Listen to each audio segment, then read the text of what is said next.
దిగుబడుల కోసం ఎక్కువ మోతాదులో రైతులు రసాయన ఎరువులను వేస్తున్నారు. అయితే వేసిన మొత్తం ఎరువు మొక్కలకు అందటం లేదు. సగానికి పైగానే వృధా అవుతోంది. తద్వారా పర్యావరణం దెబ్బతింటమే కాకుండా పెట్టుబడులు అధికమై లాభాలు రావటం లేదు.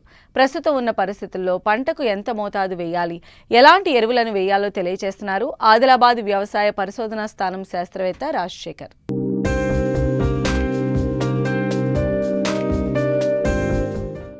ఉమ్మడి తెలుగు రాష్ట్రాల్లో ఖరీఫ్ పంటలను చాలా వరకు విత్తారు రైతులు. ప్రతి ఏటా దిగుబడులు తగ్గుతున్నా ఎరువుల వాడకంలో మాత్రం మార్పు రావడం లేదు. అధిక దిగుబడుల కోసం అవసరమైన దానికన్నా 2 నుండి 2.5 రెట్లు అధికంగా రసాయన ఎరువులను రైతులు వేస్తున్నారు. తద్వారా అవసరం లేని పోషకాన్ని వేసి వృధా చేయడం వలన ఖర్చు పెరగడం, పోషకాల సమతుల్యత లోపించడం, దిగుబడి తగ్గడమే కాకుండా నేల స్వభావం మారుతుంది. ముఖ్యంగా సమీకృత ఎరువులను వాడటం ద్వారా నేల ఆరోగ్యాన్ని మెరుగుపరచడమే కాకుండా పంట దిగుబడి పెరిగే అవకాశం ఉందని సమీకృత ఎరువుల వాడకం గురించి తెలియజేస్తున్నారు ఆదిలాబాద్ వ్యవసాయ పరిశోధనా స్థానం శాస్త్రవేత్త రాజశేఖర్. ఆదిలాబాద్ జిల్లాలో చూసుకున్నట్లయితే రైతులు పత్తి, సోయా, కంది పంటలను ఎక్కువగా సాగు చేస్తూ ఉంటారు. మరి ఈ మధ్య కాలంలో ఈ యొక్క రసాయనిక ఎరువులపైన రైతులు ఎక్కువగా ఆధారపడి సాగు చేస్తూ ఉన్నారు. కాబట్టి ఈ యొక్క రసాయనిక ఎరువులు కాకుండా మిగతా సేంద్రియ ఎరువులు కానీ జీవ సంబంధ ఎరువులపైన ఆధారపడాల్సిన అవసరం ఉంది. ఎందుకంటే రసాయనిక ఎరువులు ఎక్కువగా వాడడం వల్ల ముఖ్యంగా ఈ యొక్క భూమి సారవంతత దెబ్బతింటూ ఉంది. అదేవిధంగా తక్కువ రోజుల్లో పంట ఏపుగా పెరిగినా కూడా మరి చివరికి దిగుబడి తగ్గే అవకాశము, చీడపీడల ఉధృతి కూడా రాను రాను పెరుగుతూ ఉంది. కాబట్టి రసాయనిక ఎరువులు మోతాదుకు మించి వాడకుండా ఉండాలంటే ముఖ్యంగా మొట్టమొదటి మెట్టు ఈ యొక్క భూసార పరీక్ష అనేది రైతులు ఖచ్చితంగా చేసుకోవాలి. భూసార పరీక్ష చేసుకున్నట్లయితే మరి ఏ పంటకు ఎంత అవసరము దాని ప్రకారంగా మరి మోతాదుకు మించి వేయవలసిన అవసరం ఉండదు.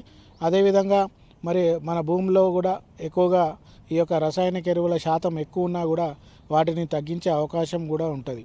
కాబట్టి ఫస్ట్ పాయింట్ ఏంటంటే రైతులంతా ఈ భూసార పరీక్ష చేసుకొని దానికి అనుగుణంగా లేకుంటే దాని ఆధారంగా ఈ యొక్క రసాయనిక ఎరువులు పాటించాలి. రసాయనిక ఎరువులతో పాటు మరి ప్రస్తుత పరిస్థితులలో ఈ యొక్క సేంద్రియ ఎరువులైనటువంటి పశువుల పెంట కానీ వానపాముల ఎరువు కానీ వాడాల్సిన అవసరం ఉంది.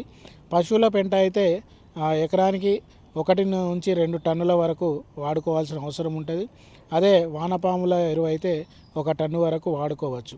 ఈ విధంగా మరి ఈ పశువుల పెంటను వాడుకున్నట్లయితే భూమిలో కోట్లాది సూక్ష్మజీవులు ఉంటాయి. అవి అభివృద్ధి చెందడానికి కూడా ఉపయోగపడతాయి. ఈ రసాయనిక ఎరువులు ఎక్కువ మోతాదులో వాడడం వల్ల ఈ యొక్క కోట్లాది సూక్ష్మజీవులు అదేవిధంగా భూమి సారవంతత కూడా చాలా వరకు తగ్గుతూ ఉంటుంది.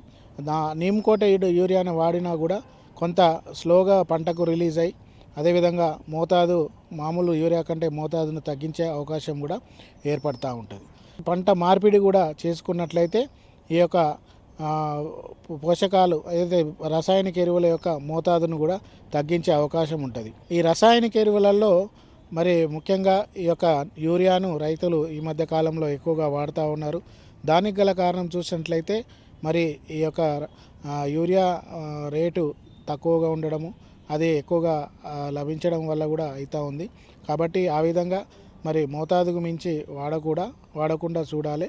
అదేవిధంగా మరి భూములలో రసాయనిక ఎరువులు కరిగించడానికి కూడా ఈ యొక్క ఫాస్ఫరస్ సాల్యుబులేటింగ్ బ్యాక్టీరియా కానీ పొటాష్ సాల్యుబులేటింగ్ బ్యాక్టీరియా కానీ ఇవి ఎక్కువగా మనము భూమిలో విత్తన శుద్ధి కానీ తర్వాత సాయిల్ అప్లికేషన్ కానీ చేసుకున్నట్లయితే ఈ రసాయనిక ఎరువులని తగ్గించుకునే అవకాశం ఉంటుంది.